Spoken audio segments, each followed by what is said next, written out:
Racist. All right. And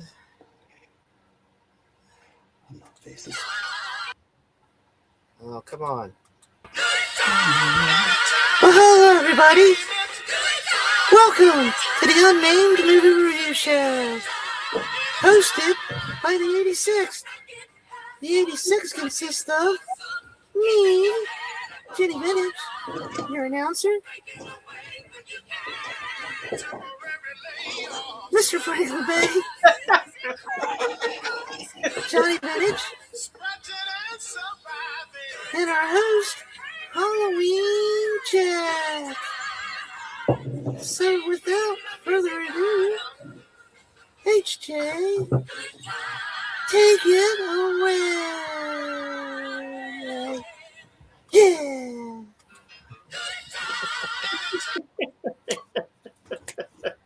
Well, thank you, JD, for that wonderful introduction. And yes, it's appropriate that the song "Good Times" is playing behind it because yes, these are good times.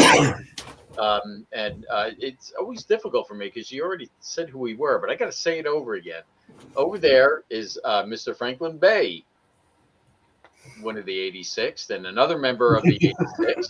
Over there is Johnny Vintage, and yes, we are the 86th, but being 86th, we have risen again like the Phoenix, and we are going to continue to rise, and especially with tonight's episode because it was Frankie's pick, and I'm extremely happy that you picked this because it's something I watch at least once a year because it brings back such great memories, and that is Toho's War of the Gargantuas. So, Frankie, like we always say, why this one? Why not? Why did I pick this one? That's good enough. That's War of the Gargantuas, aka Elvira's boobs get caught in a sweater. Same thing. Another good title and theme song would have been "Feed My Frankenstein." You know, if we go, yeah, this is actually a sequel, I guess, to Frankenstein Conquers the World, which I didn't know. A lot of people didn't, and I will bring that up. But this movie, it's probably one of my earliest monster movies as a kid. It was released 2 months before I was, in 1966, and wow, it was just, I remember just watching it. Of course, I didn't see it in the theaters, but by the time I was, coherent enough to remember, it was probably on Creature Double Feature on Boston's Channel 56, which was always a great channel to catch the stuff. But the movie just really just always captured me. As a kid, it actually really scared me. The green thing really scared me, especially in that first sequences. But in the same sense, it also, I learned that certain fear is fun. You know, I was like, yeah, I'm scared, but this is fun. You know, 6, 7, 8 years old, whatever I was. But yeah, this movie holds a ton of memories. Rewatching it opened up all those memories again, you know, and I'm sure it has for some of you guys too, hopefully. Oh, yeah, absolutely. We'll go on ahead. So many things I found out about this movie I didn't know, but you're in good company, Frankie. Yeah. Because this was supposedly the first film that Brad Pitt ever saw. Wow. Yeah. And this also inspired Quentin Tarantino to become a filmmaker. Nice. And supposedly it's Nicolas Cage's favorite film too. So man, talk about good company. You're in very good company there. Though I wouldn't want to be in the company of Brad Pitt because I hear he lives up to his last name. It's like, woo. I don't know. I like him better now than I've ever liked him, to be honest. Some of the films he's doing. Oh, I agree. He's Once Upon a Time in Hollywood. That was fantastic. Great in that. I'll tell you real quick. This holds a lot of memories for me. I'll go back to 1968 as a child. I think I was over a babysitter's house and I saw the trailer for King Kong Escapes come on TV. Yeah. And I was like, I got to see this. Yeah. Okay. Fast forward a year later, 1969, Destroy All Monsters. Saw the trailer on TV. I was like, I got to see this. Yes. Fast forward another year, 1970, and the trailer for this, because it came out in the theaters with Monster Zero, which was a 1965 film and that finally made it to American Shores as a double feature of Where the Gargantuas, and that came on as a trailer, and I was like, I gotta see this. And I did in the theater, and I did in the theaters, which always a great experience. Um, okay, let's go to Johnny Vintage. Let's your first thoughts on this. Before I give my first thoughts, I need to give shout outs to Juke Shua, Doc Dredd, Dracokai, and Mr. Franklin Bay and Halloween Jack for spreading the show all around last. We probably got more people watched our show last week than we've done since. It had to go on a different channel. We are the 86, but somebody's tried to 86 this show twice. We did the first time, well, you can put it on your channel. Well, I had to develop a channel. Then, well, screw it. I'm going to go after the channel, an 86er channel. And then we didn't miss a beat. We literally went on to the next week, and it was a hard week and a half, that I've been through. But that shows our tenacity here. I mean, you're not going to keep us down. Yeah, but thanks for that, for the 86, because thank you. We had probably more viewers than we have ever had. That goes to show you the support of everybody, because they knew, let's say it flat out, we were wronged. Okay. So, and everybody knew that, and thank you. And the Monster Channel community, besides my friends and family, but the Monster Channel community has been outstanding. I know. I've gotten messages from people. I'm not going to say their name because I don't need somebody to be a vengeful person to go after. But I've had some people that I highly respect, and they've sent so many heartwarming messages, and it's just been overwhelming. So that being aside, we're going to keep going forward like we always do. Absolutely. And I'm going to get back to tonight's movie. Well, let me ask you, when was the first time you saw this? Actually, that's what my question is. I was getting ready to say. I'm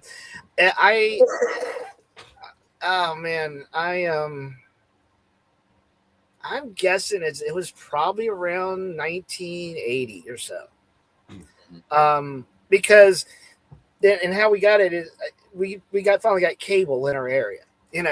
Before cable, I'm dealing with the three major channels, the three UHF channels, and you're just watching whatever they throw at you monster wise. But once cable hit, it was great, because TBS at the time was I think the first channel I seen this movie. I would scour the listings for monster movies, and that was the first time I seen it. I think it's the only time I'd seen it, because I don't think I've actually rewatched it since, and I rewatched it today, and it was just outstanding, But I'll get into why a little later. But I just I didn't know it was a sequel to Frankenstein Conquers the World. You okay there? You have an earthquake there, HJ? Yeah. As usual, an earthquake named Eleanor. Yeah. I'm still saying we need an Eleanor cam. We need a wide lens. But this movie was just fantastic, and I'm glad you picked it, Frank, and we'll get into that. Yeah. Well, and speaking of, TBS, TNT, they were really cool back in the 90s. I'm not saying they're not now, but their programs changed a lot. But TNT, remember they used to have Joe Bob at one time, and then they had Fright. What was it, Fright Vision or something like that? Or are you thinking about Night Flight? Was that? Well, it's almost USA. Like a Night Flight thing. It was USA. USA is also a good one. Yeah, USA. But TNT also had a nighttime show. Fright Vision. Joe Bob was on there sometimes, but and they would show things like this all the time. Like I said, this really holds a special place in my heart. I got to tell you a story about this real quick. My daughter, who now is 35 years old, at the time was only 3, and she used to like watching horror movies. One of the things she used to watch over and over again was Earth versus the Spider, which I don't know why, but she was fascinated with it. Well, anyway, one day she comes up to me and she goes, "I want to watch the pom-poms." I'm like, "What are you talking about?" And she goes, "I want to watch the pom-poms." And I'm telling you, we went through a whole week of, what is the freaking pom-poms? What are you talking about? What are you talking about? And one thing about my daughter, and I'm guessing she gets this from me, when you started questioning her, she would get mad. She goes, "I want to watch the pom-poms." And finally, what turned me onto it was she said the green pom pom. I was like, oh, for God's sake, you're talking about War of the Gargantuas. And she Yeah. would watch it like, I'm telling you, she would watch these movies over and over again. And you could tell she was my child, uh, you know, but, again, this goes back to, childhood, watching it in the theaters. And then, of course, my kids watching it. So it's always held a special place in my heart. And the cast, I mean, Russ Tamblyn, of all people. Okay. Of course, he was in West Side Story. He was in The Haunting, 1954's Seven Brides for Seven Brothers. And then he was in that Netflix series, The Haunting of Hill House, which was also based on The Haunting, which he was in 1963. And then he did this. So, and it seemed like there was a lot of American actors who went that way, because you also had Nick Adams. But there was Kumi Mizuno, who was in Frankenstein Conquers the World, which this was supposed to be a sequel to, but they totally left that out of the original American version, because the Gargantuas were supposed to be created from the cells of the Frankenstein monster from Frankenstein Conquers the World. But just like we do whenever we translate everything here in America and we screw it up, that was never mentioned in the American version. But it's unusual because today I was watching it on Tubi, and they were calling the creature Frankenstein. So I guess there are different versions out there of this film, that refer to that. And I always thought that was a great thing, to put these two movies together. But like I said, originally when it came out, they totally took that out of the equation. And, so you were like, well, why do these creatures have flat heads, like Frankenstein and everything? But, all right. I just want to go out and say that this guy looks nothing like this guy. Yeah. I'm just throwing it out there. Yeah. Yeah. Well, I guess Yeah, just you the did the flat same. head. I guess it's just the flat head. I don't know. But that's supposed to be the same one. He is supposed to Well, be. no, they were created from cells from him. It was, I don't know what, I don't know how to explain it. But it's funny though, because at the end of Frankenstein Conquers the World, the original Japanese version, he takes on an octopus. And you look at the beginning of this film, and what does it start off with? An octopus. I don't know if it's supposed to be the same one. I'm guessing that the other one got killed, but Calamari time. all right. So, Vintage, I'm going to go with you first. What were your favorite parts of this film?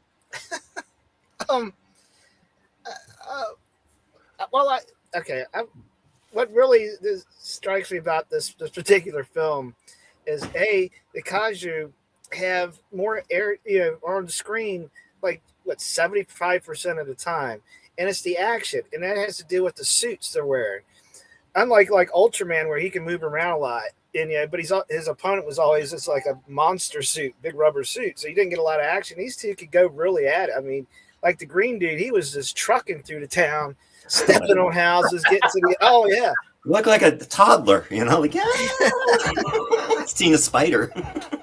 Yeah. And honestly, it is some of the set pieces, struck me as a kid. I would have liked to have been playing with, like when the green one's at the airport, and you got that cool airport set and them big planes, like, oh, that's really cool, that's a great thing about Toho films. It's all miniatures, but those are some really good ones for that, because they were up close shots as opposed to distant shots, and we'll get into that a little bit later. I don't know. I didn't take a lot of notes because I just was really into it. That was really cool. But yeah, I don't even know if my dislikes are really dislikes, to be honest. So, we'll get to that. I always look at movies and like, how did 9-year-old me like this? And I think I liked it more this time than I probably did the first time, to be honest with you. So, yeah. Well, I have to say, I mean, I think this film had a much darker tone at the beginning. I mean, let's face it. I mean, he was eating people, and that whole thing what you said with the airport. I mean, him constantly having to be in undercover out of the sun. I mean, that just gave it a very dark tone at the beginning. It, I mean, I'm not going to say it degenerated into a typical Toho, kiddie film. And I think that's what I liked about this. From beginning to end, it was, kind of dark, and it kind of lightened up at the beginning or by the end. But it was consistent with its idea, where it wasn't, it just didn't degenerate into a kiddie show, which is kind of what I liked about it. Frankie, what's your favorite things about this? Oh, I got a few. I'll narrow it down to like 3 or 4. The first is like at any time that a Japanese military soldier spoke, not because of the missyncing, but because of the reaction would be like, yeah, sure, okay, It's like, oh my god. The opening scene, I mean, was fantastic. The effects, I mean, I know they're all practical effects. The octopus arms coming into the boat, the contrast of Squigman when he shows up. That's what I call the green one, because he's kind of scaly and he likes the water. That movie just grabbed you right away, but it was creepy and scary. This big giant thing. I mean, you're thinking this is like an evil King Kong, from a kid's point of view. It's like, holy crap. And another favorite part is when the army was really laying in on them with the lasers, when they were just cutting off the treetops. I mean, I know they just had charges and set, but that was a well-planned, well thought out sequence for the time even. I mean, I just love that. I mean, yeah, they animate the lasers in later, but it really looked like they were really cutting through, like, wow, clearing off a lot. And By the way, they're called masers. Oh, masers, really? And I don't know why, but that's the first time they appeared in a Toho film. Well, probably because they're afraid to get sued. After that. Yeah, they probably didn't know somebody had a copyright on phaser or laser, so we'll call it maser. Or maybe because they couldn't say it, laser. Whoops. Never mind. And also when they had the redheaded American singer by the by the club or whatever it was, or a boat, or it was right by the water and stuff. I mean, I don't remember, but you just know what was going to happen because she's right there. The water's right behind her. And what is she singing? The words get caught in my throat. The words get caught in my throat. And I'm thinking in about a few minutes, you're going to get caught in his throat. And he didn't even get a chance. He just like throws it down. Do you want me to blow your mind with something? Yeah. That woman's name is Kim Hamilton, and she was actually Carol Burnett's sister-in-law. Wow. She actually did a lot of TV in the 60s. I mean, how they wind up in these films, I have no idea, unless, the Japanese court them and, hey, we'll give you money. Come over here, to Japan. But, yeah, she was Carol Burnett's sister-in-law. And you stole my line because I was going to say that she got stuck in his throat. Oh, I'm sorry. Just edit it out. And then you say it. Then great minds think alike. Yeah. Yeah. But that's about it. I mean, I'll stop there. I mean, I love the whole movie, but there are a few things that didn't sit well with me. But that's coming up. I mean, again, some of my favorite parts is what usually typically happens in these movies is the army is very ineffective, but they were effective against the Green. I mean, they blasted the crap out of him, and he's bleeding and everything like that. And, that's, sorry, terror train's coming through. I mean, that's what got me was the dark nature of this film. As opposed to, a lot of the lighthearted other Toho films. I mean, and speaking of the words get stuck in my throat, or it was also called The Beating of My Heart. I never knew this until I researched this today. Devo actually did a cover of that song. Of course. Why wouldn't they? What was his name? There was a character that Mark Mothersbaugh had created called Boogie Boy, but he wasn't spelled Boogie. It was Booji, and there was a reason why they couldn't use a G. I can't even remember now, but they used to close some of their shows with Boogie Boy singing. The words get stuck. Look it up on YouTube. I'm not lying. And it is terrible, but you got to look it up. Yeah. I forget how it goes, but I was singing it for the rest of the night last night. Until I was told to shut up by Priscilla. Again, I mean, my favorite parts, it's hard for me to narrow it down. I mean, the whole thing. And like Vintage has said, sometimes with the Toho movies, they get too involved in the human drama. Yeah. There was some of that in here, but it was small. You know what I mean? It was great that a lot of the action and a lot of the focus was on the Gargantuas. That was like Godzilla Final Wars. The movie that had everybody in it, and the Gargantua was in it for like a brief period of time. Godzilla only had 12 minutes. That movie was over 2 hours long, and Godzilla had 12 minutes in that film. So you can imagine all the other monsters had a hell of a lot less time than that. So that was always my complaint about some of the films. But like Vintage said, this was really a lot of time with the action, a lot of time with the monsters. I mean, they were very concentrated on them. And then, of course, there's the usual cast of Toho characters. Mm-hmm.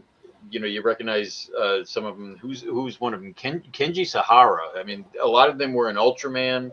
A lot of them were in all the Godzilla films, and even some of them were going into the Heisei period of 1990s. They were in there, and that's one thing I have to say about Toho. I mean, they kept their same cast of characters throughout.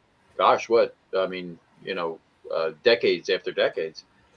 I guess that's it about my favorite. I mean, I think one of my big favorite parts was the reveal of the second Gargantua. When he's like, the good guy. When he came to rescue his brother. But then again, another one of my favorite parts is when he finally realized that the green one wasn't a good guy. I don't want the dishes. He was pissed. When did he find that out? I'm just curious because I remember he rescued the green one, and then his brown one shows up and falls down the cliff and rescues the girl, and then he comes back. Green one's just recovering, takes a tree and beats the shit out of him. Because I think it was he saw clothing. Yes, a lot of clothing, and he realized that he was a cannibal, I guess, and eating other. He's in the buffet while he was out there taking care of business. He was pissed. Lay around the house all day. Tell me that part wasn't great. It's like, okay, I'm mad. Let me pick up this tree trunk and start beating the crap out of him. And the guy's like, "What the F, man? I'm sleeping here. I take it he was. Now, from what I understand, I take it he was the first one because then when they were showing him when he was a little whatever that thing was, he was brown. Mm-hmm. Okay, so he was the original one. Now, supposedly the green one was created from cells from him. Mm. Okay, so I'm taking it he was the older, so it was like the older brother beating the crap out of his younger brother, like. Ooh, maybe it's like that movie with Michael Keaton, Multiplicity. With each version, they started cloning the clones, and they got weirder and more messed up. That's why the green one was so messed up. I mean, I'm not going to get into bad things yet. We'll get into that. So I'm going to start with you, Vintage. What were some of your not favorite parts of this film? Well, what little notes I wrote is like you could start out at the beginning, the guy that's on the wheel of the boat, he's just spinning that wheel. I'm pretty sure that's not how you do that. Waters are thinner in Japan. Yeah, it went for one way and then he spun it the other. I'm like, yeah, you're a terrible first mate. When he chewed up the green one, chewed up the woman at the airport, and then he spit her back out. It reminded me of like chewing them up and spitting them out. And then the lady singing. Well, first off, she wouldn't make it on American Idol. Because I was thinking that singing is just going to attract them. I was like, what the hell is this horrible noise I'm hearing? And then she's singing the one song. If you pay attention to her feet, she's doing the twist. And it's nitpick. It's just little crap I noticed. You know, why have we never developed laser cannons like that? I mean, this was in the 60s. Why don't we have those yet? Lasers. Yeah. Yeah, those are awesome. The cleaning bill for the Army and white gloves has got to be tremendous because it seems like a really odd color. You know, you're going to stick out. You know, you may be able to see the rest of the soldier. You see these little white hands in the air. Jazzy hands. There's a scene where the green one's tossing the tanks, right? And it hits a house. And I'm thinking that's either a really tiny house or a 2-story tank that's hitting these houses. Yeah. I'm not taking somebody's material home because I was just like, damn, that's a big ass tank or a tiny little house. Okay. The Army guy tells, you know, he says, well, use the helicopters to slow him down. I'm like, well, what are they? They're just flying around. They're not shooting them. And then the one, he finally jumps up and gets the one and throws it to the ground. You think the other one would think, maybe I should fly a little higher. You know, instead, he gets jumped up and thrown to the ground too. Like, let's see. It should have been in my legs. There's this line where the scientist guy says he called everybody except for the SPCA, and I'm like, I love that line. That was hysterical. That was great. And you know, at the end there, and they're worried about the two Gargantuas fighting out in the bay. They probably should be a little bit more concerned that a giant volcano just popped up in Tokyo Bay. And you want to know something about that? The original ending was that was going to destroy Tokyo too, Well, which would have made sense. I mean, but I don't know why they didn't do it. But you know, that's Toho for you. Yeah, I'm sorry, guys. No. I got one thing I'll say for final thoughts. But Oh, you're gonna say one? Oh, okay. Well, all right, Frankie. There was one other. It wasn't as good as that line, but the part where at the beginning he says, apparently Frankenstein's ghost is apparently eating some people. You know, it's just like, how often did you get to hear that line being said? Frankenstein's ghost is apparently eating some people. Well, the bride's going to be very upset. The SPCA line was great. Like as I mentioned, the effects I thought were fantastic for the time. For the time, absolutely. Oh yeah, I thought in the camera, I thought it was very well thought out, matching the feel and the color variations, and most of it was right on. But let's see, it bothered me at first when the Brown was communicating. It's like, how does he know how to, you know? I'm sorry, but it was like shaking his head no, and like telling the army to, you know, back, you know, nah. I just didn't buy that. That was kind of weird. And the way he was kind of pampering the green one, it was like, please get a cave. Well, but wait a minute. Let's remember something. The brown one was raised by humans. Yeah. Oh, that's true. That's true. So might have had, I mean, I'm not trying to, you know. No, that's good because it was schmaltzy, and it was like, oh please, you know. The part, there's some great effects, like that first boat thing picks up the boat, but then you see the part with just the fisherman guy and his son or whatever on that boat, and it's a really scary scene. You look, and the thing's like looking at them from under the water. That was like, whoa. Yeah, that was pretty wild. Yeah, that was the scariest scene. Yeah, that was. Yeah, but just that. But then they just take the camera and go like this, and the guy's like, "Oh, okay, fall off the boat." And they just kind of roll off the boat, and I'm like, "Oh, that was weak." And there's the part. There's a part where he is at the cliffside, and the assistant falls. You know, after he gets hit in the leg, and these guys, when they get hurt, they really overreact. I'm like, and he hits his leg, and I was waiting for him to drop F-bombs and stuff. Like, wow. but then he catches the girl, and like you said, he remembers the girl, obviously, because he grew up in captivity. I forgot about that part. But the effects in there were horrible. They were bad. You could see blue screen. You could see contrast. You can, when he's picking her up, it was just like you could see it was totally different lighting film. It just popped out to where, which pops out more in contrast to the excellent special effects in the rest of the film. But that was probably the weakest effect, you know. And one other time I could see hints of blue screen, you know, on the edging and stuff like that. But again, the time, I mean, it's impressive that they were using blue screens in 66. I mean, I think they used to use black screen or something like that. But and just the fact that the final thing that bothered me was just the fact that they never really, well, in this cut anyway, they never really explained or led you to think what's going to happen, or, you know, they unclimactically are fighting in the steam of the volcano or the smoke of the volcano. You can't even see them anymore, and, you know, that's it. And they said, oh, they must be dead. Well, apparently you guys are too, because that's a freaking volcano. It popped out of nowhere. But yeah, other than that, the movie was a masterpiece from a kid's point of view. Mike is me as a kid. I mean, it's funny because my least favorite part didn't come until later on when I, you know, found out that this was supposed to be a sequel to Frankenstein Conquers the World. And like I said, you know,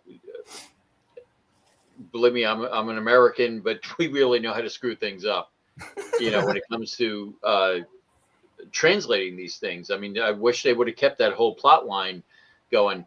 And the only other thing with me is the whole idea of a volcano just popping up at the end, and it was like a, you know, hey, okay, this has been a really good movie, and then it was just a ridiculous simple solution to the end.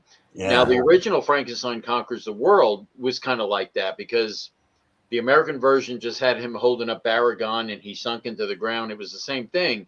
The Japanese version, once again, it was all of a sudden an octopus came out of nowhere, attacked him, and dragged him off, and they disappeared into a volcano.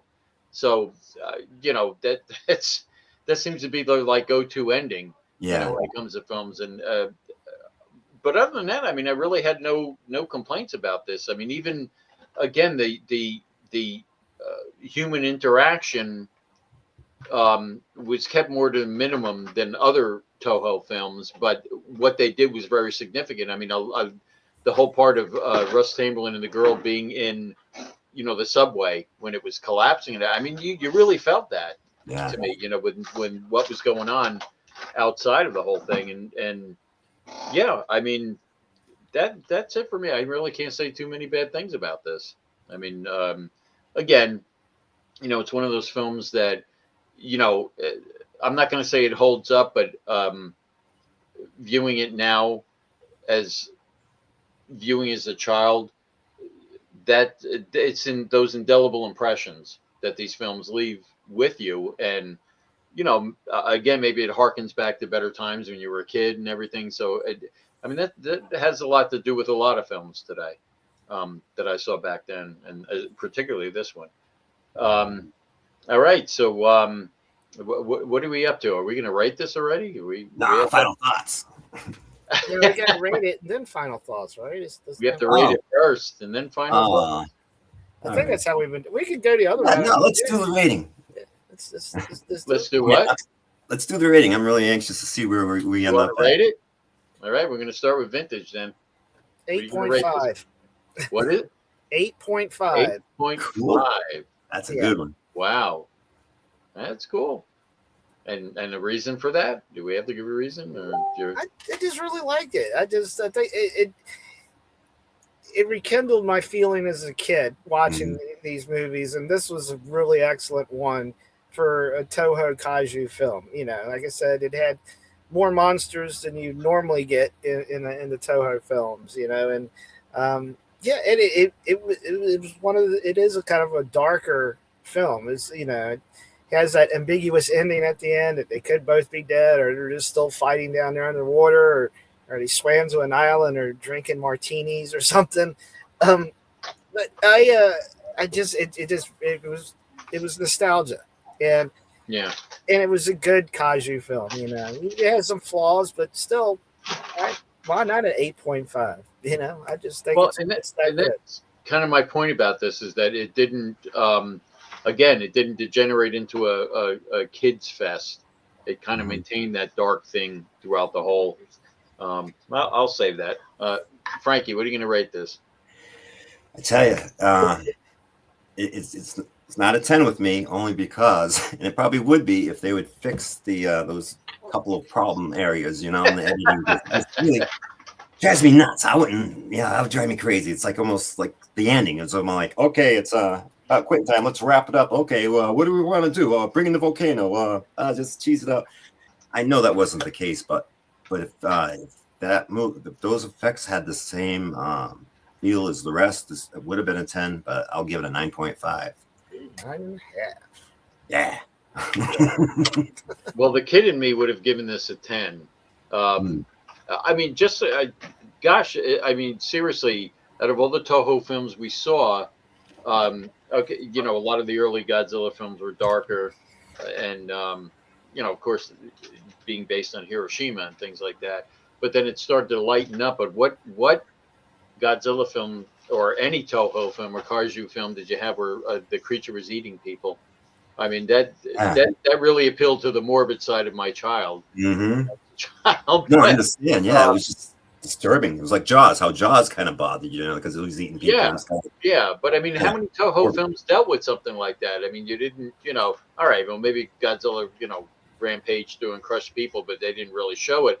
This was like kind of front and center with that, you know, with him spitting out the clothing, and you knew what, you know, what he was doing. I'm going to give it a 9.5. Like I said, the child in me would have given it a 10, but I'm going to give it a 9.5. And again, I'm only doing that because, again, I wish the American distributors and the ones who you know, did the, you know, gosh, when I think of resyncing it or whatever, you know, that they would have kept that in there. And again, there was a lot of films like that they missed the ball. You know, they missed that point. But yeah, I'll give it a 9.5. Awesome. All right, I'm going to adjust mine up to 9. Hey!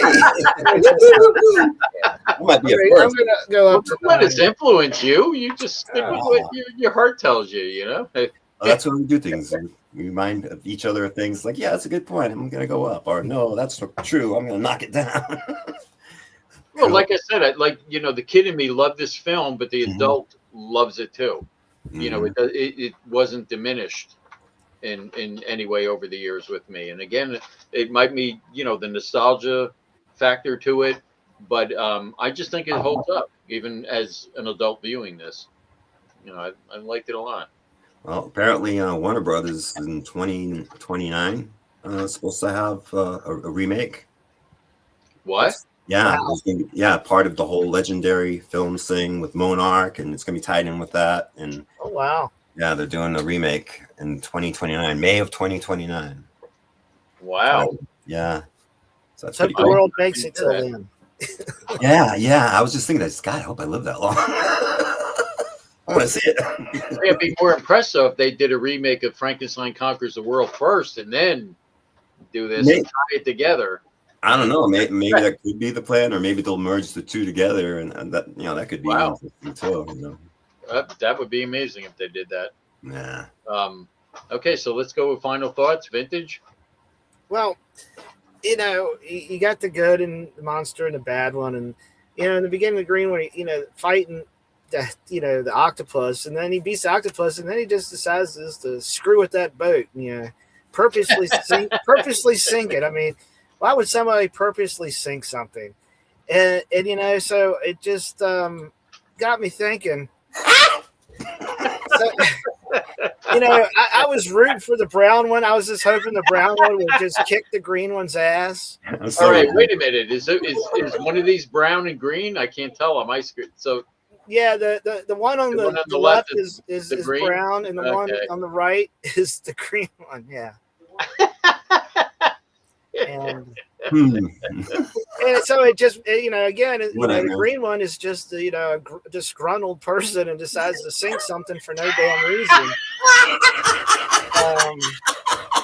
So yeah, I that's what I took away from it.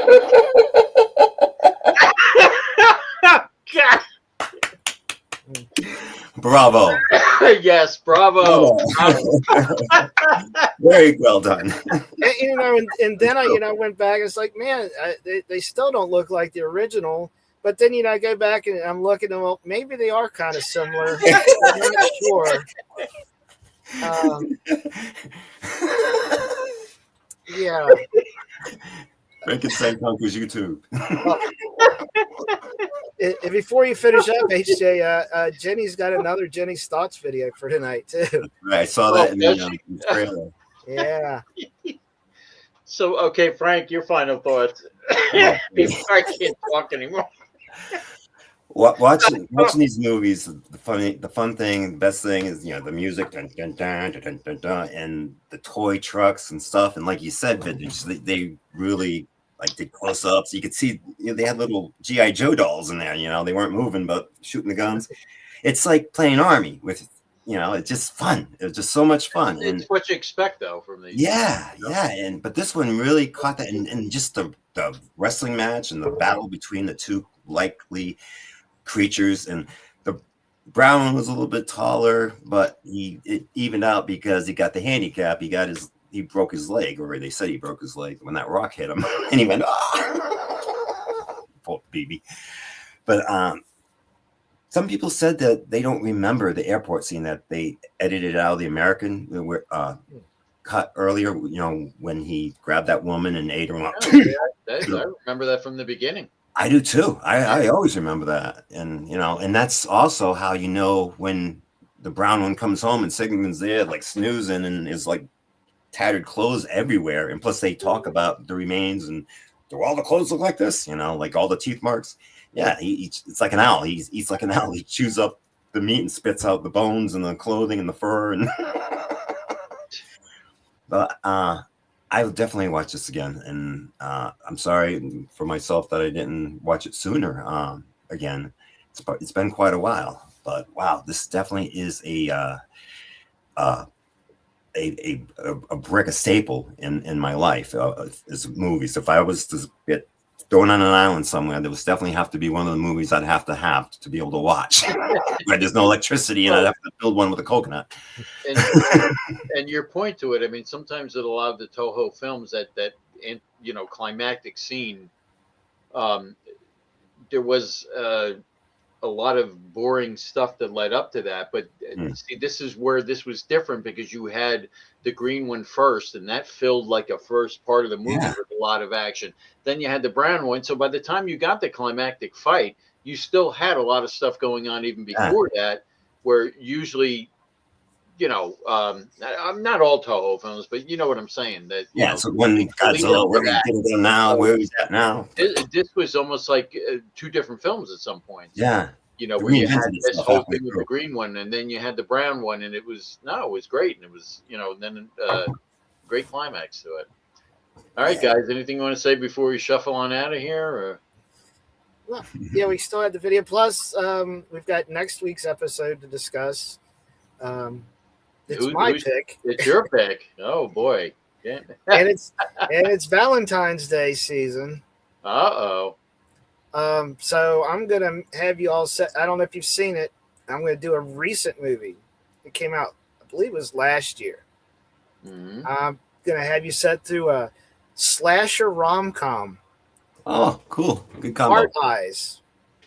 No. Oh yeah. Cool. Surprisingly good. I was surprised when I went to see it. I'm like, because I'm not big on horror comedies, and a horror rom-com, and it's like surprisingly worked. I think it's something. I'm not going to say anything about it. Don't want to spoil it, but good choice. No, cool. I agree. And the week after that, we're doing our new renamed show called Retrobution, and it'll be HJ's pick of the Night Stalker Cult Check. Yep. And we'll be showing that. Night of review. Be able to watch it. You're going to watch it with us and listen to us. Hopefully nobody will 86 us on that one. So. So yeah, that's what's Which I coming kind up. of believe happened, but I'm not going to be a conspiracy theorist about this. Never All know. right. Well, Jenny gave me a video to post, and she made me promise I wouldn't watch it. She says if I watch it, the next time we do something together, she's going to poop on my hand. So Oh gosh.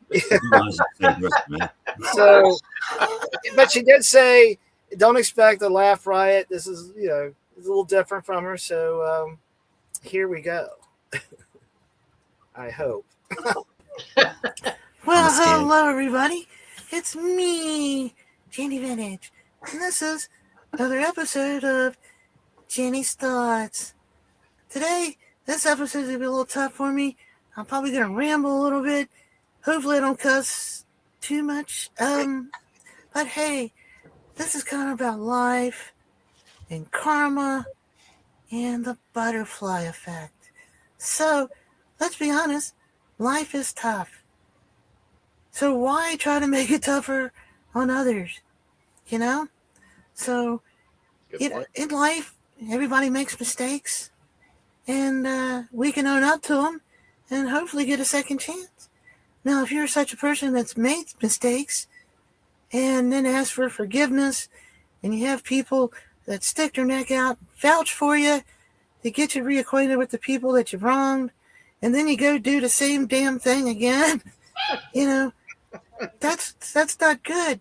You're making life tougher on the person that vouched for you, that stuck their neck out to say, hey, this person won't do this again. It was just kind of a one-off thing. But now, and then you're hurting their credibility. He's vouched for you with others. Now the others are wondering, well, maybe his judgment was not that good either. And you've embarrassed the person. Or in life, you could be doing projects with somebody, whether it be horrific projects or just monkeying around.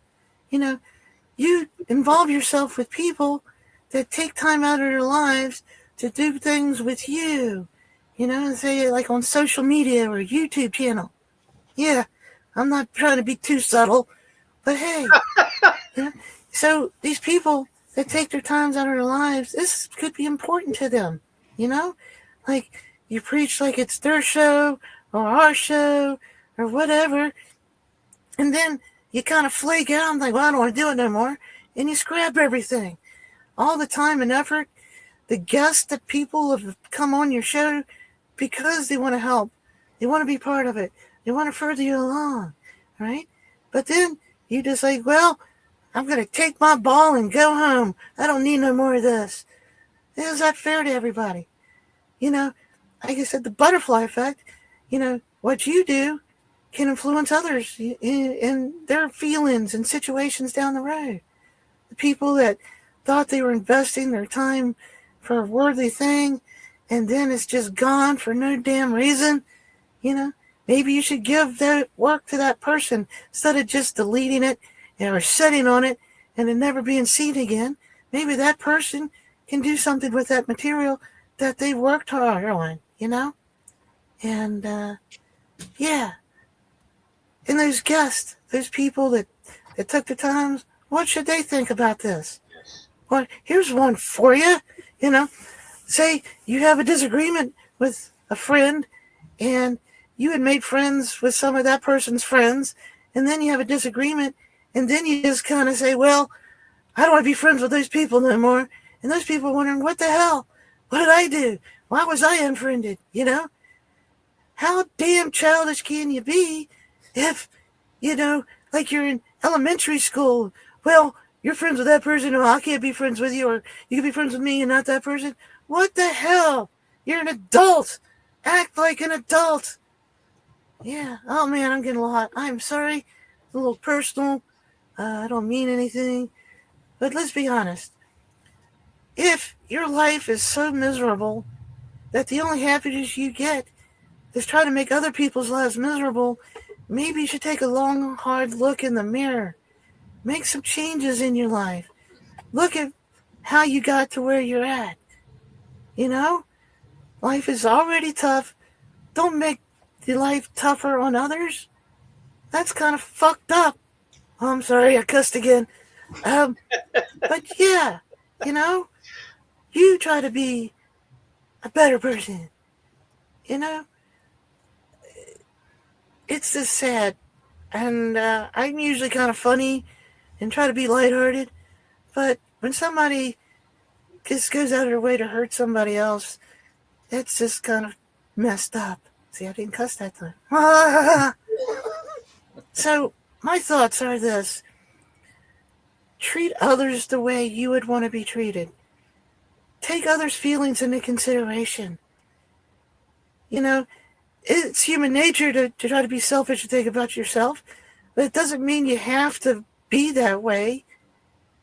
Doesn't mean you can't care for others or respect their opinions or what certain things mean something to them that may not mean as much to you. You know? Yeah, I'm rambled, and I'm sorry I'm not as funny and happy today, but let's be honest. This past week and a half has been a real kick in the balls, and I don't have balls. So anyway, I'll see you next time on Jenny's Thoughts. Be kind to people. What's it going to cost you? Why? Awesome. Wow. You can't say Agreed. anything over that. I mean, that's Hey, she's not a total bitch all the time. Yeah. That doesn't. very insightful. Some may change by next week. Oh, I didn't take a wider view. I'm not sure if you can see behind me. What am I doing? We get the whole picture. Is somebody doing some house cleaning? There's a vacuum cleaner hose, and Frank's just wondering what the hell's going on. Yeah, I am. But so is Frankie P. Wait a minute. Is that me back there in the background? Yeah. You're Okay. a little sloshed. Well, that's nothing new. And the look on Jenny's face is priceless. So That's Jenny's neighbor, huh? Woo. But anyway, actually, well, I really can't top anything she said, and I'm not going to try. So that's the perfect way to go out tonight. As usual, on behalf of Frankie B, Johnny Vintage, I'm Halloween Jack, and thank you so much for tuning in. And next time, Hard Eyes, good choice, and we'll explain why. Frankie, you got to watch it, and you'll figure it out. And awesome. Then coming up, we'll be doing The Night Stalker. So looking forward to that. So thank you, everybody, for watching. Thank you. Whether you watch live, whether you're watching later on, we're the 86th. And this is the Unnamed, and we'll see you next time. Peace out.